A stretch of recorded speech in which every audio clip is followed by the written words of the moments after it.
Joining me is Michael Shoebridge, a former senior defence official, now founder and director of Strategic Analysis Australia. Michael, it's always great to see you.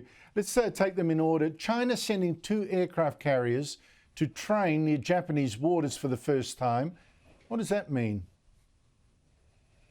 Well, Andrew, China has built a big navy, a big powerful navy, because it wants to use that powerful navy. So what it wants to do is isolate Taiwan, and these aircraft carriers being in the Western Pacific help it do that. And it wants to intimidate Japan, South Korea and Southeast Asia. So it's about an aggressive, coercive China building the military muscle and now showing that's what it's got.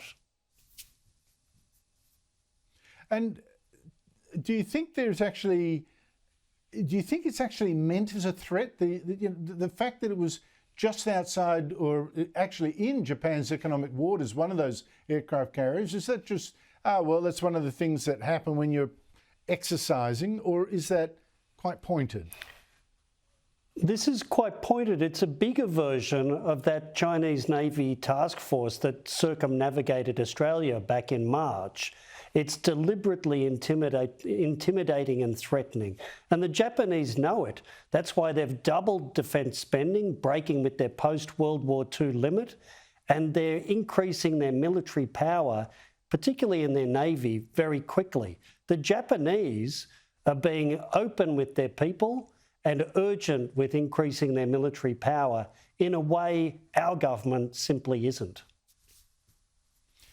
Now, to that warning by Mark Rutte, the head of NATO, that's European and North American Treaty Organisation, is that just saber rattling, saying, look, Russia is arming itself at 4 times the rate that Europe is, even though Europe's economy is 20 times bigger, and it could shoot rockets and missiles into any European city?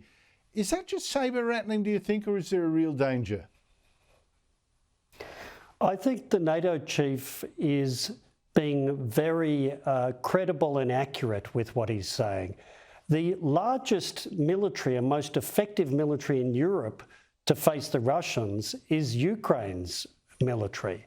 And I think the NATO chief is making the point that if the rest of NATO doesn't really support Ukraine, then Europe is militarily weak at the moment.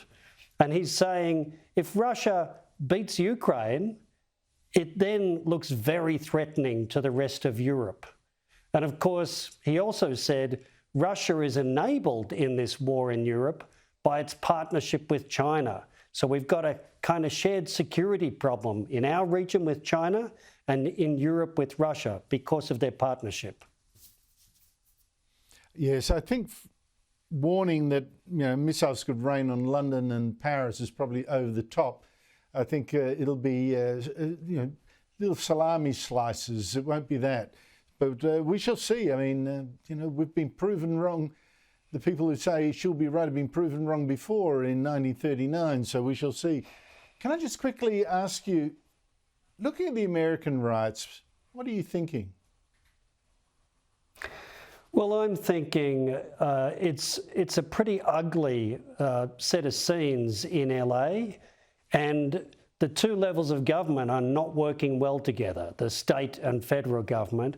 And I'm also thinking, what a contrast between the January 6th riots, where the people that were in prison have been released and pardoned, but you can bet your house on the Trump administration wanting to prosecute and jail the rioters in LA.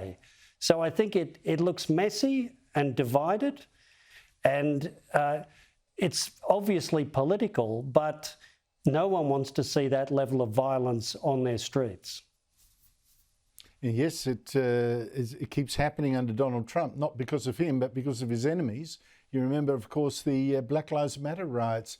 Michael Shoebridge, thank you so much for your time.